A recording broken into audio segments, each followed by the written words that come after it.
Hello, everybody. It is Tuesday, and I saw the news the other day about how there's some states and judges that are, you know, allowing abortions to continue in this mess that we call COVID-19. And so, I mean, it's been a confusing issue to me for a long time, for a lot of reasons. But when I read that, I was tempted to, tweet or tempted to go on Facebook, which is a wasteland in some ways, just all the toxicity of the environment over polarizing issues. But instead, I reverted back to what I know best, which is prayer. And I just asked God, and a letter came out of it. He told me to write him a letter. So that's what this is. It's like a little window peek inside my quiet time and my prayer life to God, just trying to make sense of this issue. I know it's a polarizing issue. There's lots of different perspectives and lots of different ways of looking at it. This is just how I look at it, and it's me trying to make sense of it during this time where social distancing is the norm and people aren't encouraged to go out, and there's no elective surgeries in some places except abortions. And so I just want to read this letter and you know try to share my perspective with you.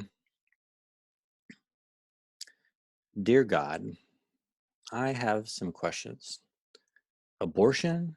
What's up with this?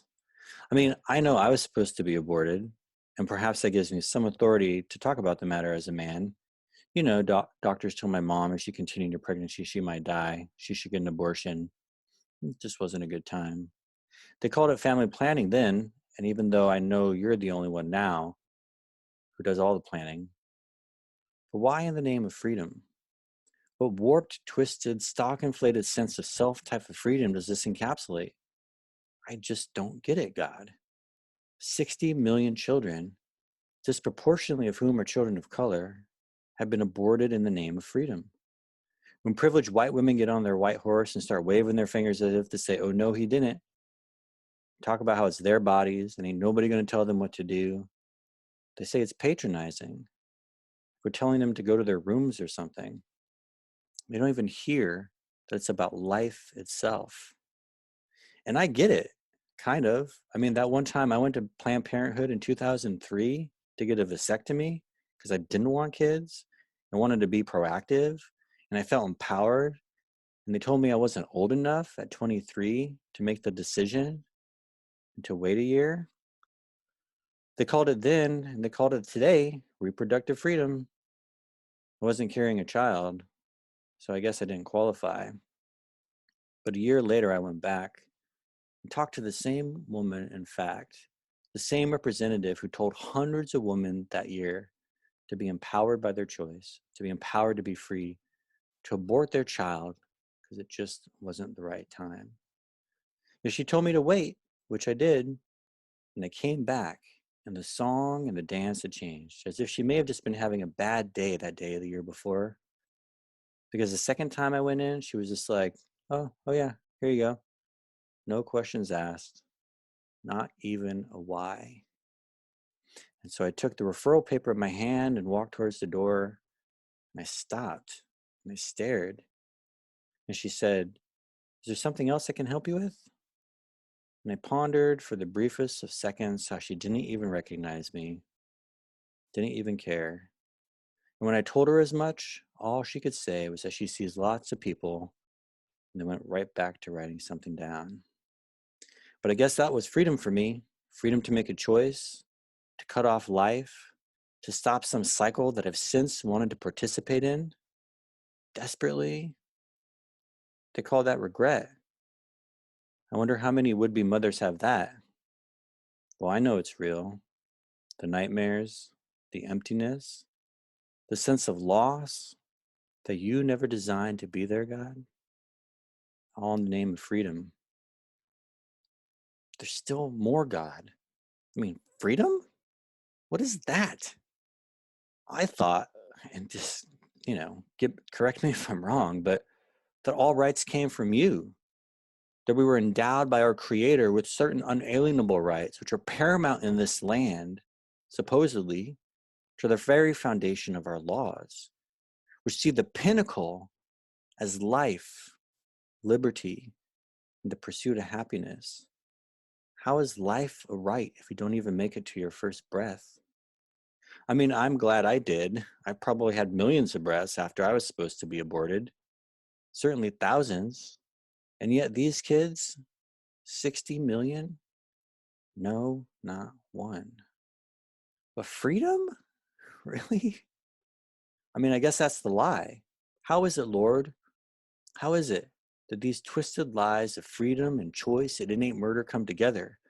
Because the last time I looked, the same fools who mocked me for believing in Jesus told me that I should believe in science and wore t-shirts that said just as much and laughed at me when I said that there was an infinite God of love.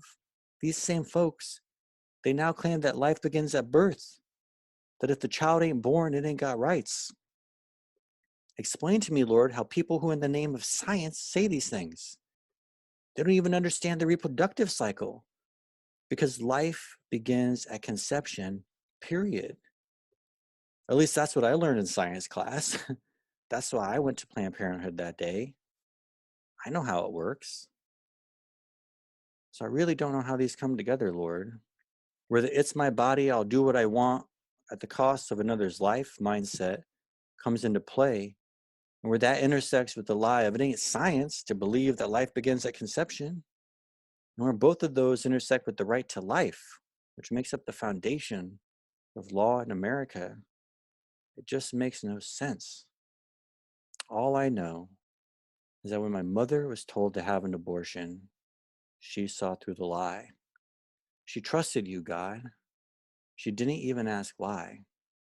Instead, she boarded a plane way back in 78 by herself and did something far more brave than washing her hands of a mistake.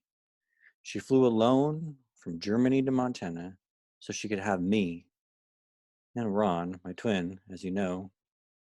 She didn't want to take for granted the gift you'd given her after 5 years of trying. I just guess you can't plan those things. And since she didn't heed the call to abort, I'm here today at your feet, just asking why.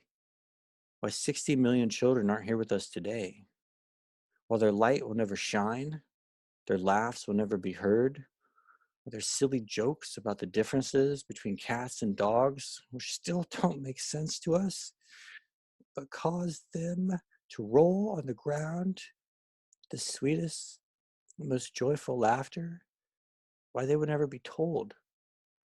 Because even if we'll never get their jokes, they deserve at least a chance to deliver them, to try it out on us, to see if they will land. But they won't, because they've been killed. In the name of freedom, in the name of planning, in the name of science, and in the name of life itself.